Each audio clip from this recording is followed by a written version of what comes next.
15 বছর ভালো থাকতে চাও নাকি 50 বছর? এই যে ভিডিওটা বলবো, এই ভিডিওটাতে বিশেষ করে আমি ছাত্রছাত্রীদের কিছু কথা আমি বলবো। আর যারা গার্জেনরা শুনছেন তারা আপনাদের ছেলে মেয়েদেরকে বোঝাবেন বিষয়টা। আমরা ছেলে মেয়েদেরকে কী করি, একটু আশকারা দিই, আল্লাহতে রাখি।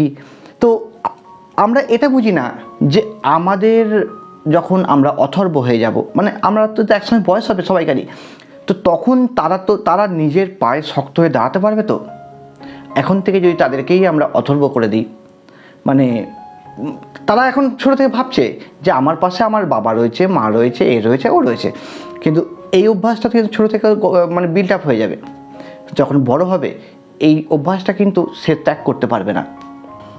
আমি শুভ, গো অ্যাহেড বাংলার একটি নতুন এপিসোডে আপনাদের অনেক স্বাগত।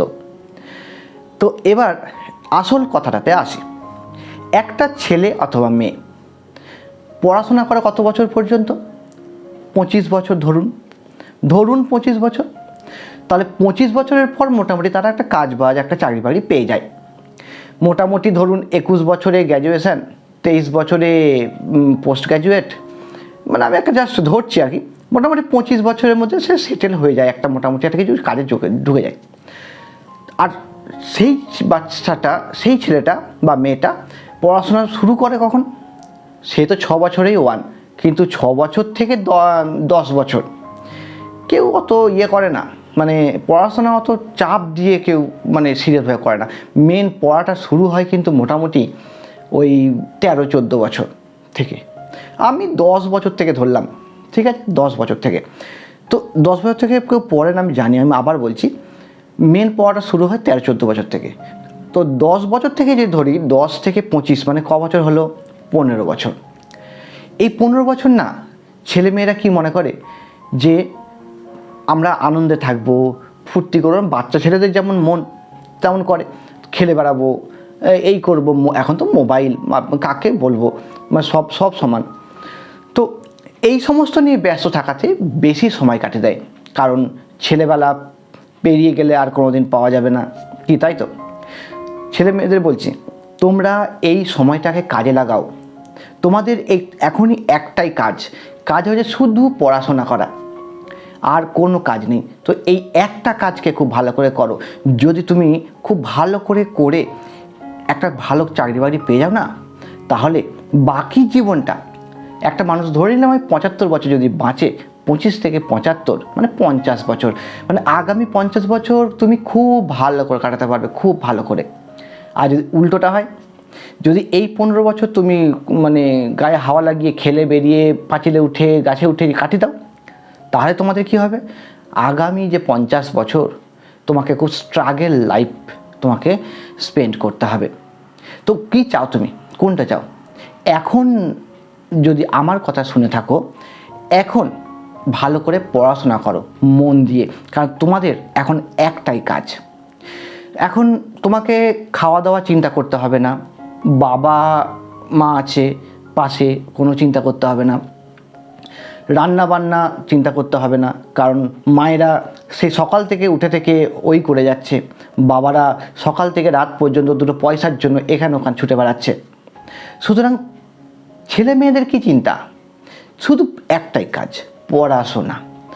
একটু ভালো করে দিন রাত জেগে করে, তোমাদের তো মানসিক টেনশন নেই। দিন রাত পড়াশোনা করে জেগে নিয়ে তোমরা ভালো একটা চাকরি পাওয়ার চেষ্টা করো। এখনকার আবার 17-18 বছরের পর আবার কি বলবো, আর একটা একা নিজেই হয় না, আর একটা জুটানোর ধান্দা করে ঘুরে বেড়ায়। একদম ওইসব লাইনেই যাবে না, একদম ওইসব লাইনে যাবে না। নিজে আগে স্টেবল হও, নিজে আগে চাকরি পাও। যখনই তুমি চাকরিটা পেয়ে যাবে না, আগামী 50 বছর তুমি গায়ে হাওয়া লাগিয়ে ঘোরো না, কে তোমাকে বারণ করেছে? কিন্তু এখন যদি তুমি একটু ফাঁকি মেরে দাও, তাহলে আগামী 50 বছর ওর কাছে যখন প্রবলেমে পড়ে যেতে হবে না, তখন তারা তোমাকে আর চিনতে পারবে না। আমি এমন অনেক উদাহরণ দেখেছি। ছোটোবেলায় সবাই তুই বলতো, স্বাভাবিক, বড়রা ছোটোদেরকে তুই বলে। সে যখন চাকরি পেয়ে গেল, তখন তাকে তুমি বলে। কীরকম পার্থক্য না? মানে সে কেমন সম্মান পেয়ে গেল, আমি দেখেছি সে যেন সম্মান পেয়ে গেল, মানে হঠাৎ করে তুই থেকে তুমি হয়ে গেল রাতারাতি। আবার অনেককে দেখেছি ছোটোবেলায় তুমি বলতো, কিন্তু সে চাকরি বাকরি করে না, ভালো করে চাকরি বাকরি পায়নি, সে হয়তো মানে খুব খাটাখাটনি করে জীবনযাপন করে, পয়সা ইনকাম করে, তাকে অনেক সময় তুই টাকারিও করে, আর তুমি বললেও সেইভাবেই তার সঙ্গে আচরণ করে। ঘরে গেলে ভালো কাপটা চায়ের জন্য বার করে দেবে না, ওই নর্মাল যে কাপ সেই কাপই চা খেতে দেবে। আমি বিষয়গুলো জাস্ট বোঝানোর চেষ্টা করছি, আমাদের কারুর প্রতির মানসিকতাগুলো কীভাবে তৈরি হয়। মানসিকতাগুলো তৈরি হয় সে কী সিচুয়েশানে, কী পজিশান আছে সেই দেখে। এখন আপনি বলুন না, আপনার ঘরে যদি একজন একটা বড় মানুষ আসে, তাহলে আপনি কি করবেন? আসুন আসুন স্যার আসুন, কোথায় বসতে দেবেন না, মাথা ঠিক থাকবে না, মানে মাথা খারাপ হয়ে যাবে। কেন? কারণ সে ওই পজিশানটা তৈরি করেছে। আর যদি আপনার বাড়িতে একটা মানে নর্মাল মানুষ আসে, আপনি কি অত চিন্তা করবেন? করবেন না। সুতরাং আপনিও আপনার ছেলে মেয়েদের বোঝান যে এই কটা বছর তোরা ভালো করে নিজের মন দিয়ে পড়াশোনা কর, কিচ্ছু করবি না, কিচ্ছু না, বাকি জীবনটা তখন তুই যা কিছু করবি তোকে আমি কিচ্ছু বলবো না, এই সময়টা একটু ভালো করে কর। সেই জন্য তো আমি এই মানে টপিকটা রেখেছি, এটা ছাত্রদের বলাটা খুব দরকার। আমি দেখেছি ছেলেমেয়েরা এখন পড়াশোনার চেয়ে মানে বন্ধু বান্ধব গল্প, আর ওই যে সব থেকে খারাপ যেটা, এখন তো ম্যাক্সিমাম কোয়েড স্কুল, বাস্তবটা বলছি, আমি একদম বাস্তব কথা বলছি, এখন কোয়েড স্কুল, এখন মোটামুটি 8, 9, 10 থেকেই নিজের হয় না, আবার সঙ্গে আর একটাকে জোটানোর ধান্দা ঘুরে বেড়ায় সবাই, ছেলে মেয়ে সবাই। তো এইগুলো কিন্তু কী মারাত্মক ক্ষতি, নিজের গোল, নিজের লক্ষ্য থেকে কতভাবে যে পথভ্রষ্ট হয়ে যাবে কল্পনা করতে পারা যাবে না। কিছু কিছু আমি উদাহরণ, আমি যখন এই কথাগুলো বলছি একটা বলে নিই।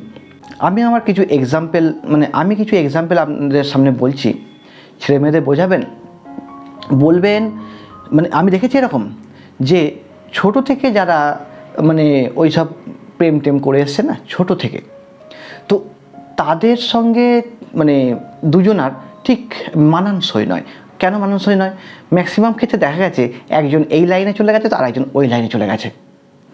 কিন্তু উল্টো পাতে এটাও দেখেছি, যারা মানে চাকরি বাকরি পাওয়ার সেটেল হওয়ার পর মানে কাউকে খুঁজেছে, সেক্ষেত্রে দেখা গেছে যে দুজনাই একই ফিল্ডের কিন্তু মানুষের সঙ্গে পরিচয় হয়েছে। সুতরাং একজন একজনের পরিস্থিতি ব্যাপারগুলো জানে বোঝে, কোনো ঝামেলাও নাই। এমনকি একটা সংসারে দুটো ইনকামও, বুঝতে পারছেন, স্বামী স্ত্রী দুজনেই ইনকাম করে, সেক্ষেত্রে পয়সা কড়িরও অভাব নেই। কিন্তু আগে থেকে করলে একজন ইনকাম করবে আর একজন না করতেও পারে, আবার দুজনেও করতে পারে, আবার মানে একজনও করতে পারে।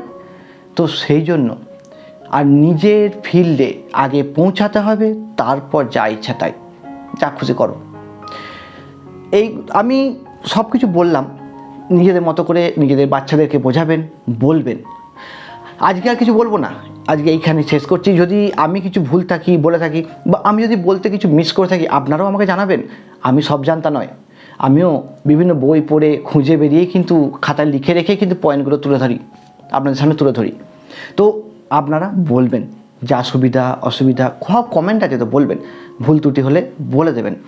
তো আজ এই ভিডিওটা এখানেই শেষ করছি। সবাই ভালো থাকবেন, ধন্যবাদ।